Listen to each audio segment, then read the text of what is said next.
Soundstripe. Trying to get a lot of dough. Anything is possible. Turn me up in the headphone. Soundstripe. Yeah. Trying to get a lot of dough and dirt through all the obstacles, cause anything is possible. Yeah. Oh man, I got a lot of goals. Stack that bread and vomit nose. Anything is possible. Welcome back to the XandO Sports Show. I'm your host, Ricky G. Stanley. Tonight we have our co-host, Michael Lewis. For those that don't know Michael Lewis, we worked together since 2012 at the good old Bank of Truist. I said we talk a lot about sports at work. One day Michael Lewis was like, dude, you should do a podcast. And like most people I know, they come up with the idea. But however, Mr. Lewis actually funded one of the services that I use that allowed me to watch the film as well as some of the games. And he believed in my ability. So, here we are with the XandO Sports Show. Mr. Lewis, for the viewers and subscribers, tell them a little bit about yourself. Yeah. So, I mean, like I said, Mike, you can call me Mike. If anybody meets me on the street, you hit me with Michael. It sounds like you about to whip out a belt and spank me. You're my dad or something. You know what I'm saying? But like Rick said, known him for a long time, and just ever since, just being around, and we'd be watching games, sitting in the C-Talk or whatever they call it now. But we'd be sitting in there breaking down. He'd be breaking down film as the game's going on, like an amateur Tony Romo. He'd be sitting there, look, defense is in cover 2. They're about to pass up here. Oh, they're gonna check it down. And it just boom, boom, every time. He's got those call outs on it. And so, I mean, that's what he kept breaking stuff down. And I said, man, I mean, you should do a show. You should at least, talk to about it, spread the word. I mean, as much knowledge as you got. Like I said, there's people out there who they just don't know nothing. They're making, 6-7 figures off of no knowledge. So, I mean, you could definitely looking at people like I said, Joe Buck. I mean, some of the people they got broadcasting now, they're just sideshow hustles. I mean, but people with real skills out there. I mean, you got Booger. The only reason they keep him around, he got them crooked ass fingers. He's gonna break somebody off. I mean, that's it. Well, I said one person that inspired me to do the show outside of you is Nick Wright, because I listen to some of his, when he'd be on the show, and I'm looking like, what is this dude talking about? Like I said, I give Nick Wright a hard time, but like I said, he earned his stripes. But I felt like I could tell that he didn't play a lick of sports. But he has a different skill set, and he draws the audience because he kind of reminds me of a negative Nancy Skip Bayless. So the good thing is we got our topics, and our topics are going to have the luxury of being around a few organizations that Michael Lewis are fond of. So like the Bears, the Cubs, and NC State. So our first topic, we're going to get Michael Lewis to do his top 5 Bears of all time. I did a little research myself, and I'll give my 5, but his is going to be more valid because he's a Bears fan. I don't know about that. Top 5 all time. So I'm going to start, and I mean, I got to start with Peanut Tillman, right? Okay. Like, I love Peanut. That dude should be in the Hall of Fame, or should I say, FBI Special Agent Tillman, as he's now known. I still can't believe it. Yeah.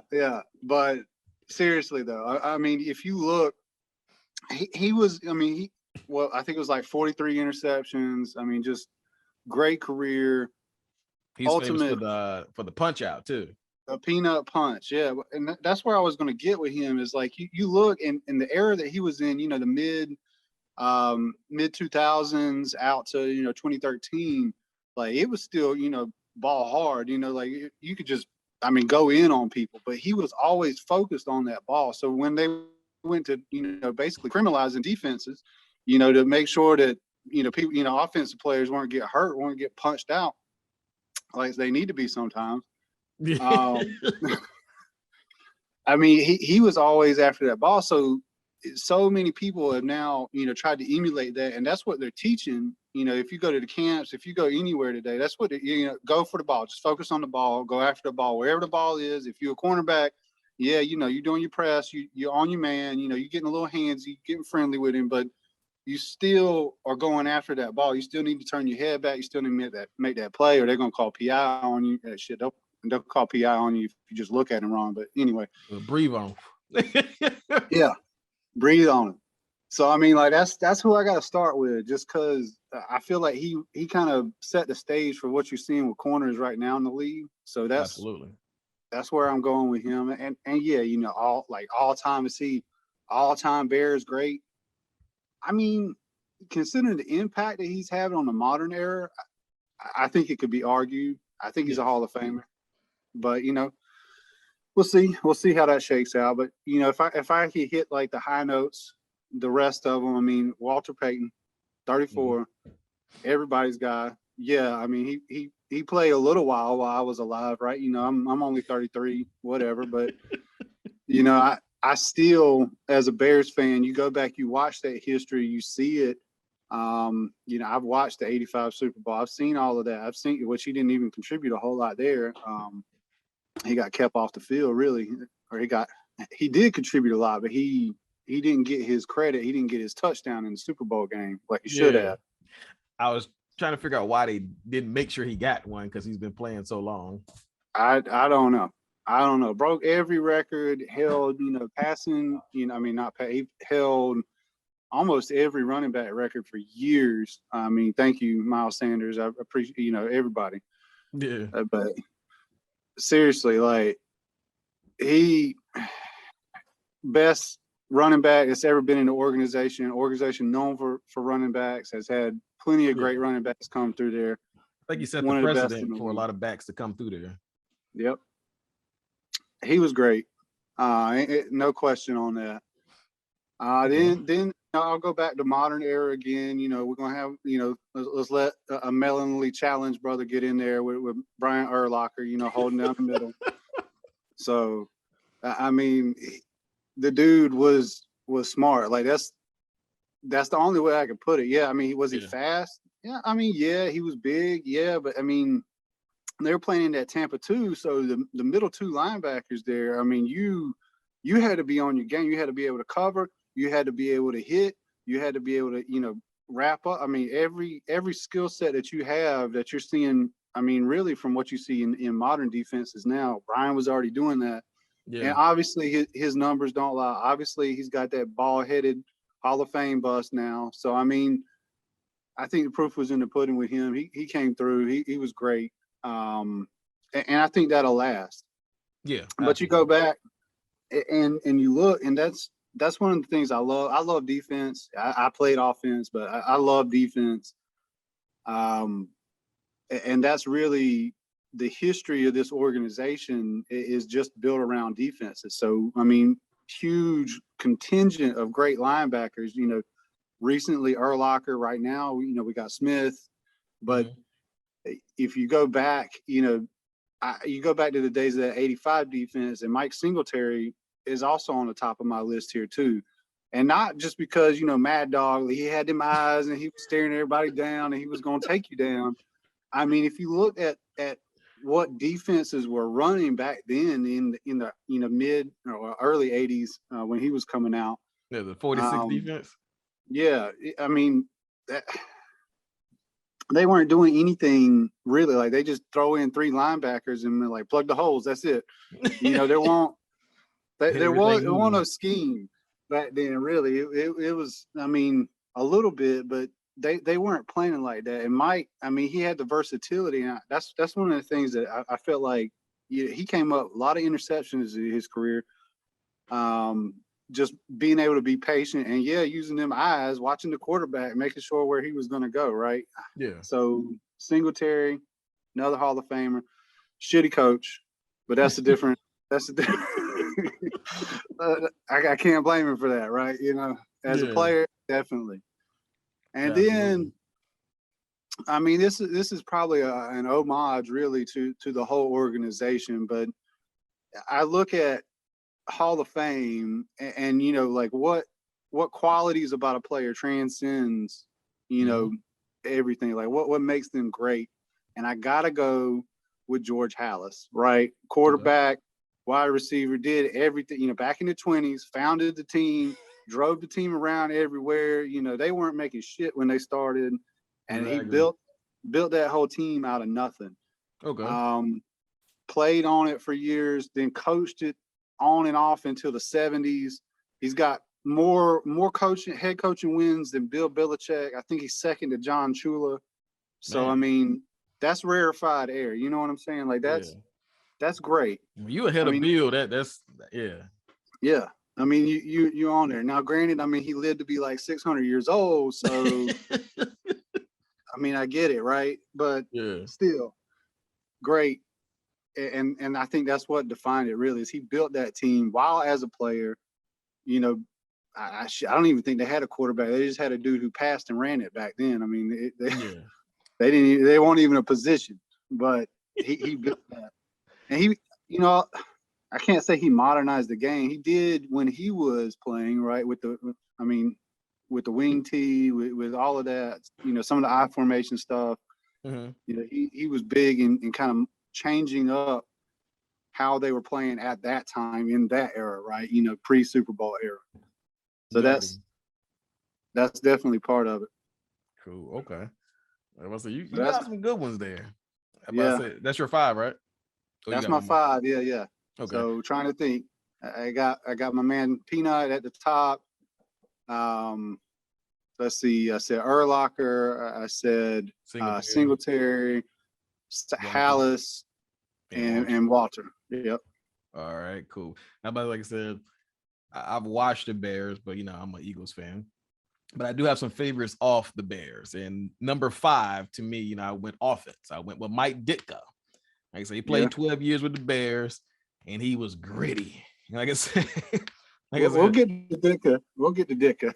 I love those tight ends that are just, you know, I'm a grind the outside linebacker's face into the dirt and still catch a pass. Yep. Like I said, Ditka is probably, you know, one of the fan favorites, and most people don't even know that he played tight end. You know, they just know him to be, you know, for the Bears. I got his jersey in the closet. I should have put it on. Yeah. I got me at 89. So number 4 is going to surprise some people, but you know, I felt like his career and what he did for the Bears, to me, is he's not over all the greats, but he made my list. And that's Devin DeVoris Hester Sr. Yes. Like I said, I know some people like Hester, but this dude was one of the most electrifying players in Bears history. Ridiculous. Like I said, you know, of course, you know, I'm a little biased with the U, but if you check a look at his career, he had 14 punt returns. 4 touchdowns. Yeah. And he had 13 with the Bears. Yep. So I was like, you know, that's either he's flipping the field or he's taking it to the house. So he has 5 kickoff returns for touchdowns. Now I was like, you're at 18 returns right there. You know, and you know, he broke Dion's record for returns. Then you can't forget his most famous kickoff return, which won me $50, by the way. I bet someone for the Super Bowl when the Bears played the Colts. I said if they kick it to him, he's gonna run it back. They kick it to him on the very first play and he runs it back. Zoom. And like I'm yelling, everybody's thinking I'm pulling for the Bears, which I was, but they didn't know I won $50. Right. You know, in college there was a lot of money. And so I said, like, you know, his career, like I said, was outstanding, but we can't forget about the fact that he still had 3,311 yards and 16 touchdowns receiving as a receiver. Yeah. But one thing about Devin Hester was he was drafted really without a position. They put him at corner, but they moved him to receiver later on in his career. And like I said, the guy was great. Number 3 on my list is no other than Brian Urlacher. Like, he's one of the most fierce middle linebackers in the modern day. Big, strong, and like you said, he's pretty smart. Like I said, he was one of the hardest linebackers to deal with because he was in that Tampa 2. Even when on Madden, he could get 16 to 17 yards worth of depth in the Tampa 2, and it covered both seams. Yeah. And I'm just like, geez, you know, so they ran a 4-3, so you got those other 2 linebackers hovering underneath, and he's bailing deep. And I'm just like, you know, how you stop that? He's rangy, he's 6'4". I mean, he was kind of like a slower safety, but he can cover a lot. So like, he's fast for a linebacker, though. when Aaron Rodgers says like he hated playing the defense when Lovey was there and when Urlacher was there, because he would call an audible and then Urlacher could be on the other side calling an audible on his side to their audible, and they would go back and forth all the way to the clock would hit 0. And like it would that's what Aaron Rodgers says. It would piss me off because I'd be out there and like I couldn't change anything because he knew our damn play calls. Absolutely. Like I said, Urlacher did that. I remember Peyton used to have that problem with Ray Lewis, but Peyton got smart. He wasn't audible until he wouldn't put his last kill call on to right at the last second. Yeah. So like, you know, when you play against somebody that good, you have to like get every advantage you can. Like I said, Brian had 1,086 tackles, which is nothing to sneeze at, 45.5 sacks, and 22 interceptions. 22 as a middle linebacker. Yeah. I don't even know. Some corners don't, you know, once they have a good year, they don't have anymore. Yep. It's like I said, that's a heck of a career. He played, 12, 13 seasons, all with the Bears, all-time great. Number 2, Mike Singletary. Like as a linebacker, like he was nasty. He was fierce. He had knocked the chocolate out of you. He had 19 sacks with 23 interceptions in the era where they didn't throw the ball as much. That's right. I was like, you know, man, like I said, he had 1,300 tackles. Like he's hitting everything moving. If the ref getting away, he's hitting him too.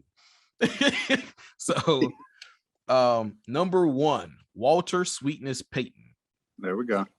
Like I know everybody loves Emmett, and he's an all-time rushing leader, but I feel like the years that Walter played was less than Emmett, if I'm not mistaken. And he also still had 16,726 yards with 110 rushing touchdowns. Yep. And you got to, you know, he had pretty good hands. He had 4,538 receiving yards with 15 receiving touchdowns. So he was just not, you know, I love Adrian Peterson, but Adrian Peterson didn't have the hands Walter Payton did. Right. Like, whenever you can give that much in the passing game too, you're a complete back. He was, yeah. Like I said, he rushed for 1,000 yards every season almost. I was like, geez.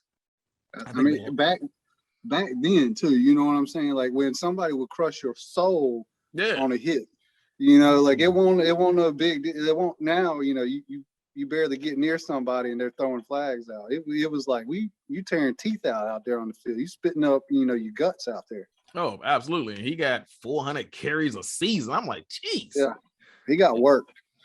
And one thing I did find out after doing a little research, he had the NFC rushing title 5 years straight from 1976 to 1980. This is the year of like running the football, you know, like everybody ran the ball then. I mean, besides the Jets, I guess, you know, they started in the shotgun, but everybody ran the ball then. So like I said, but I'm glad he got that championship in 1986 because that solidified his career. He was going to be a Hall of Famer regardless, but when you get the hardware, that's what it's all for. So like I said, of course, you know, talking about football was fun, but we're going to get on to something that's going around in October, some baseball. So you're a Cubs fan, but I want to ask you this. Who do you have in the MLB playoffs? Who do you have?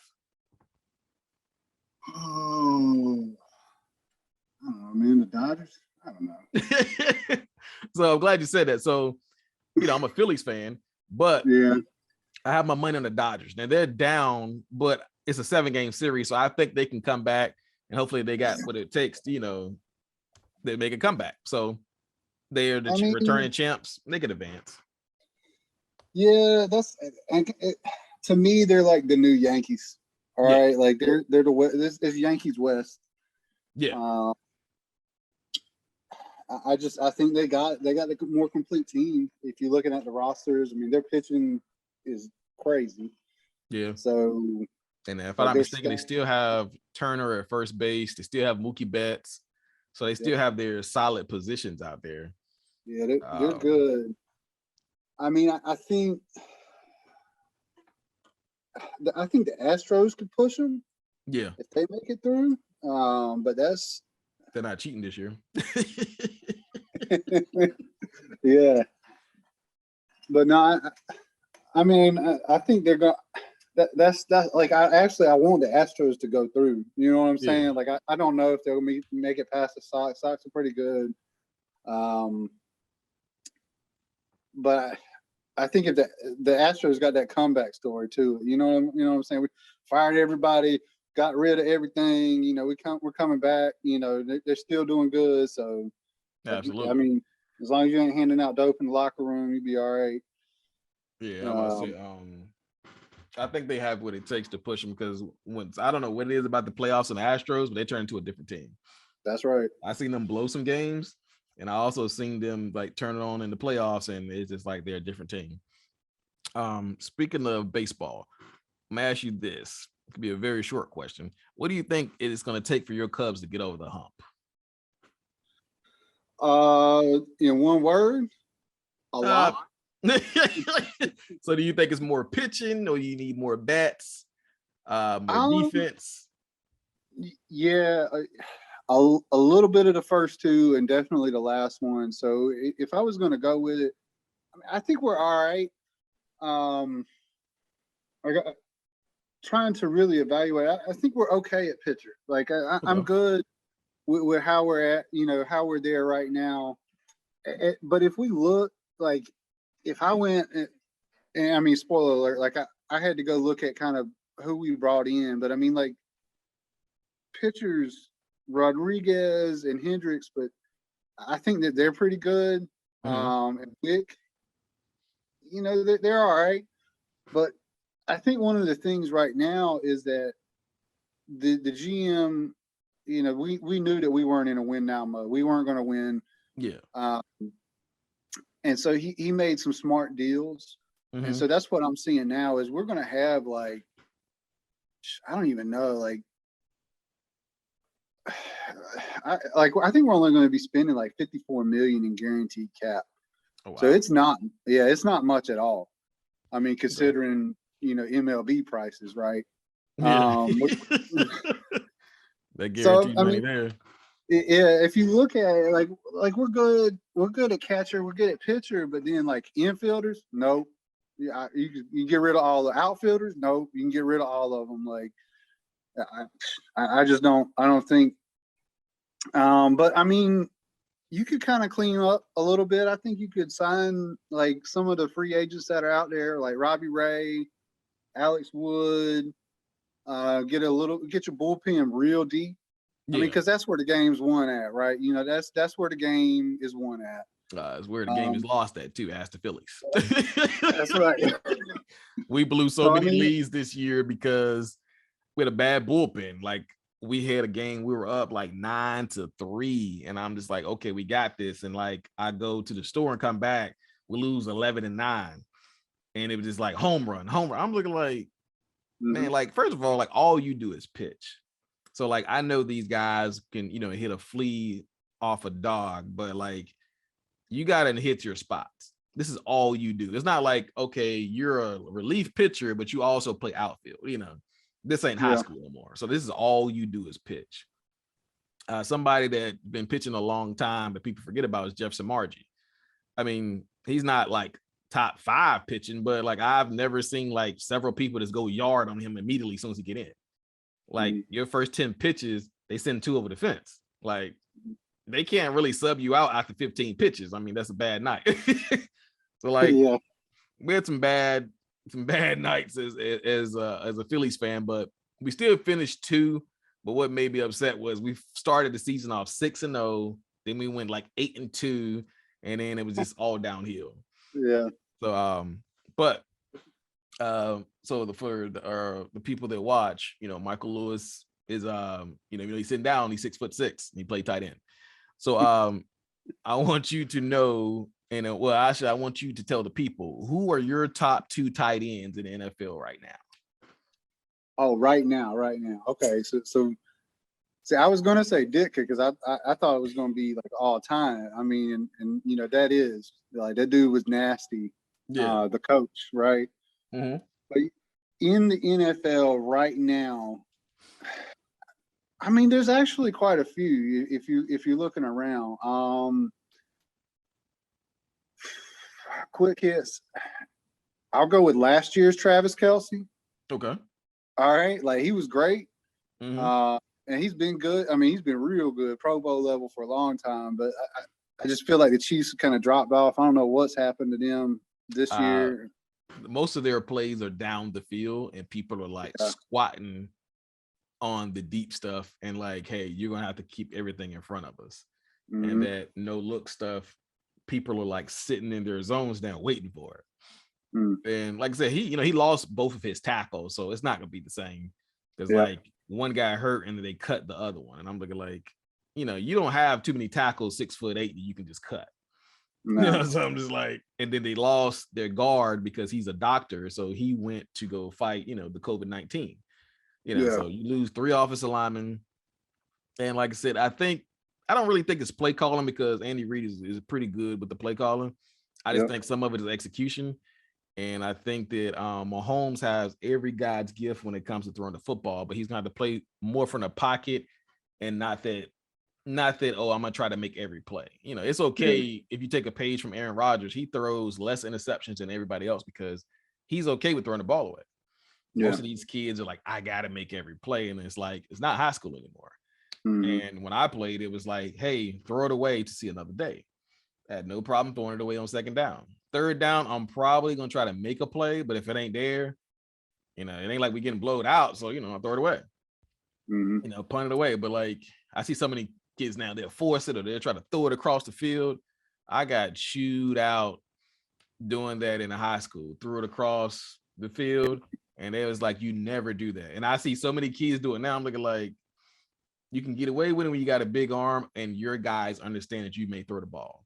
But they played against the San Diego Chargers, and he rolls out and he throws that no look. And that receiver, bless his heart, I think it was a tight end. His hands are okay. I think he's like a former basketball player. I don't think he's like a natural tight end. So his hands are okay. He's big, strong. Whoop, goes through his hands. And guess who lays out like Ray Caruth in 1995 to get it? Asante Samuel Jr. lays out and picks it off. And I was like, his dad was already known to be a ball hog. And his son lays out, and catches it. And I'm looking like, that was when I knew. I was like, hey, this is the year that I feel like Patrick Mahomes is going to have a good year, but it's going to be a Brett Favre year. Yeah, he's going to be balling. Brett Favre had a good season one time, but he went 20 for 20 touchdowns, 20 interceptions. But if you look at it closely, he threw the ball so hard that most of the time they were ricochets that got picked off. Nobody just like broke on it and picked it off. He threw a dig route and it bounced to the safety 15 yards behind him.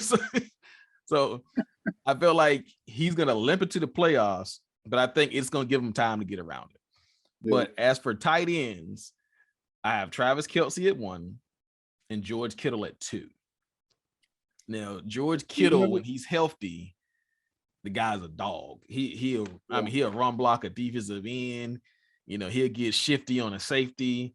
He'll get shifty on the linebackers. He'll outrun the corners and just run over the safeties. I'm just thinking like, the guy's an animal. I mean, he's healthy. I do like, I think it's Henry. I think he played for the Titans. He played for the team, but he's playing pretty well this year. I was gonna say Henry for the Titans. You mean King Henry? You talking about? Oh no, not him. It might be Hunter Henry. I think that's what it is. Oh, Hunter Henry. Yeah. I don't know if he changed teams or not, but he normally plays pretty well. I wanted to put Darren Waller up there, but he doesn't run block enough, and that's a big thing. Well, that's what I was gonna say, man. Is you never let me throw in my 2. So I was gonna go with Kittle, but I got to get my word in. If I was going out there right now and just looking out there, I mean, Pitts just got drafted. I think he's gonna be a beast down there. But I mean, Gronk's back. All right, like, yeah. Well, I gotta say that. Yeah, I mean, is he back? Yeah. Well, he was, and then he went on IR or the new IR, right? Where it's like they give him a 3-week mini vacation, and then you come right back now. But he was back. He got like, I think like 3 ribs cracked or something. I mean, like he got blowed up. Yeah, and I tell anybody if it wasn't Gronk, that they're probably eating out of a straw.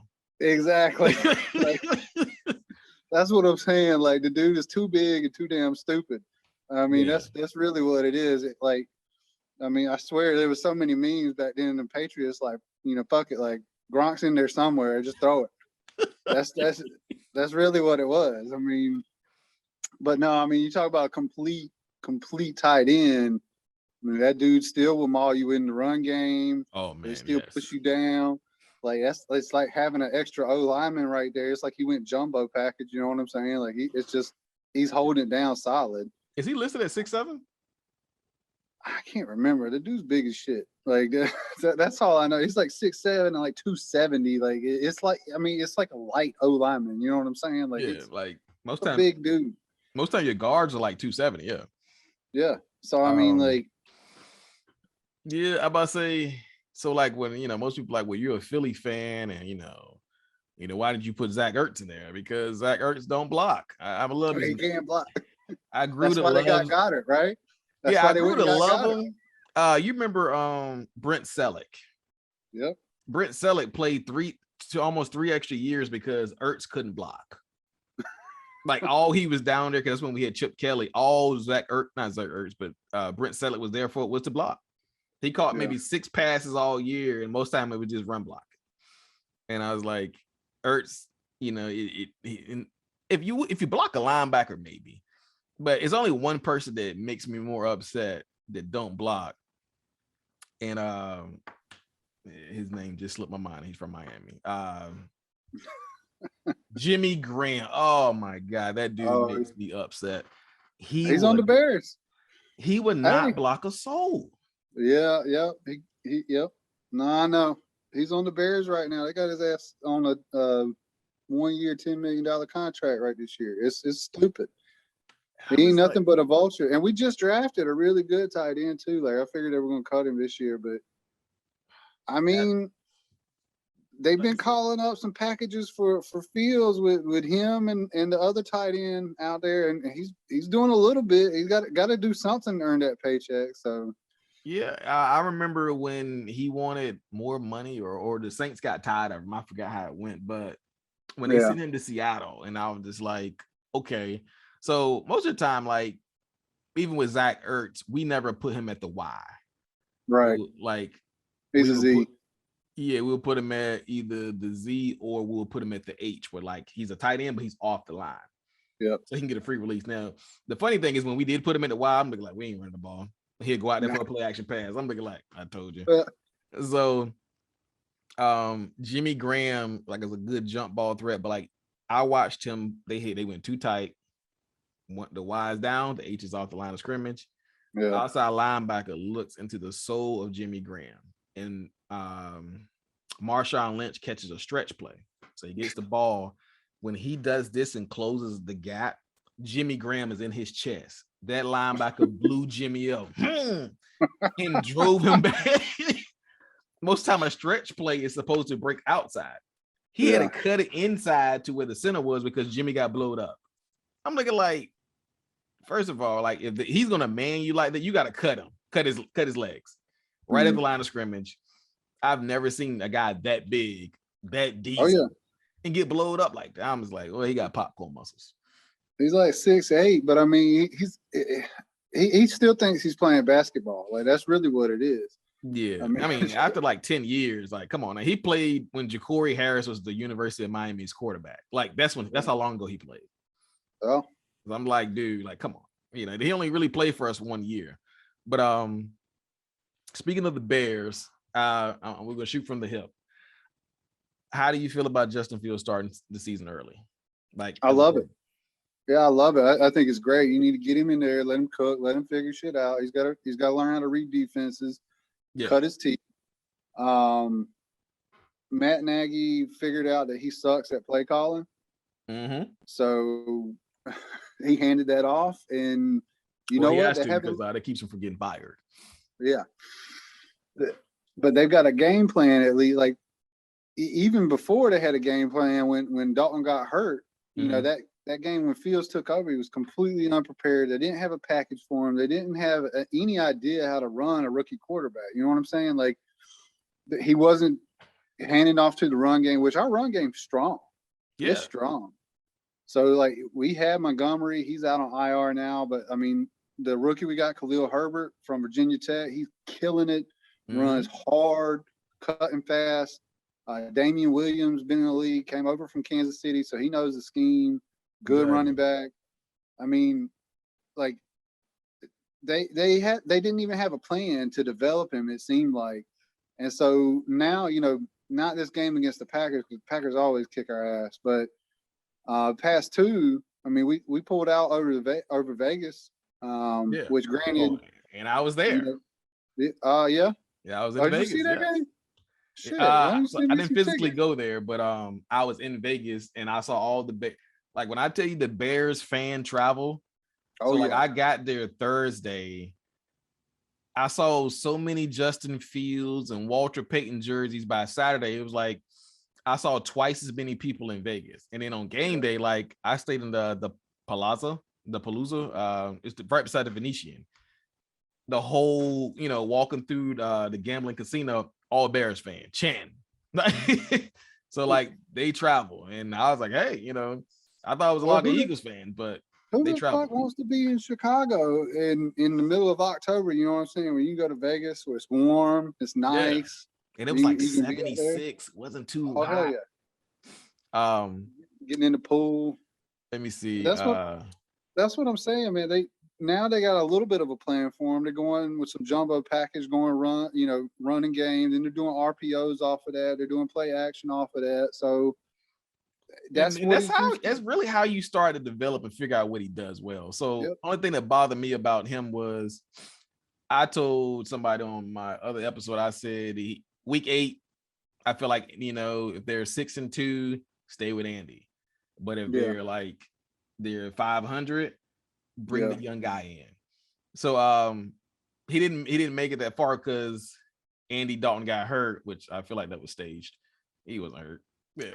Yeah. So anybody that has like a full manicured beard and a fresh haircut, you're not hurt. Like he was looking like a model on the sideline.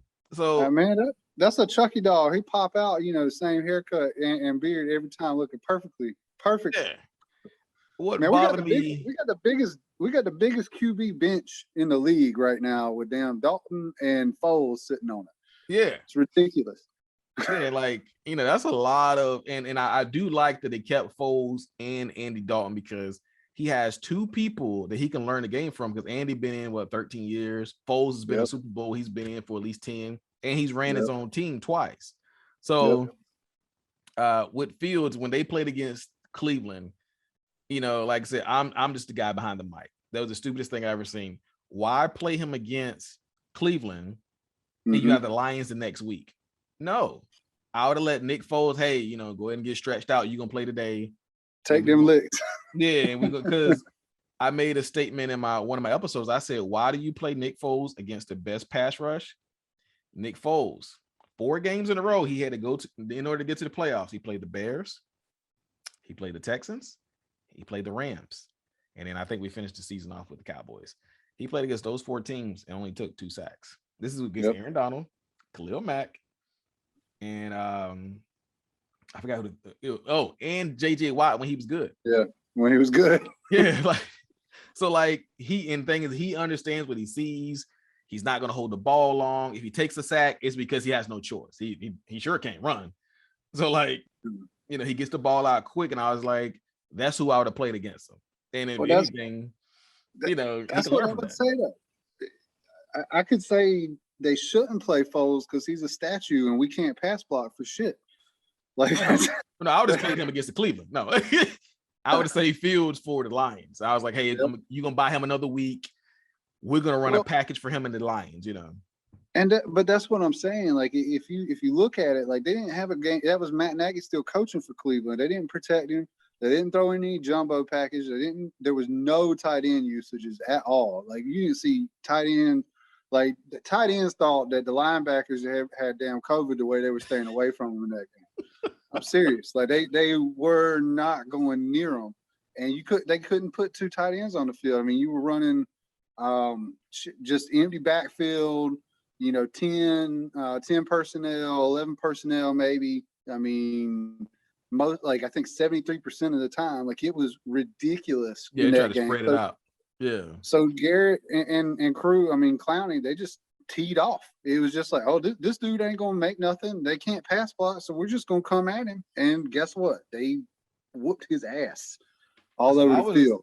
I'm glad you brought it up. So I was laughing because I tweeted on my XandOSportsTalk Twitter page. I said, "Welcome to the league," because he got smacked the first 2 times. I was like, okay, well, at least he, he'll get his, cut his teeth. But I feel like the 4th of them, like, okay, this is getting ugly. Yeah, and you need to then stop. and I was like, I saw how disrespectful the defensive line was getting, because there's certain things that you can do that's disrespectful. It's fine. Yeah. Everybody lined up, D tackle, defensive end. They all got into a track stance. They were no longer worrying about the run. Like they're in a cock stance as like they're about to. And most of the time, it's like, call a draw play. If they're gonna do that, call a draw play, because they're gonna fly right by them. Nope. Yep. Step up, sack number 9. I'm looking like. That's what I'm saying. There was no adjustments in that game. There was no game plan for him. Nothing. And the dude's got the full skill set, right? I mean, competed on the highest level. I mean, great vision. Learn. I mean, dude's smart as shit. Like he was spitting out. I mean, the playbook the day he got there. Yeah.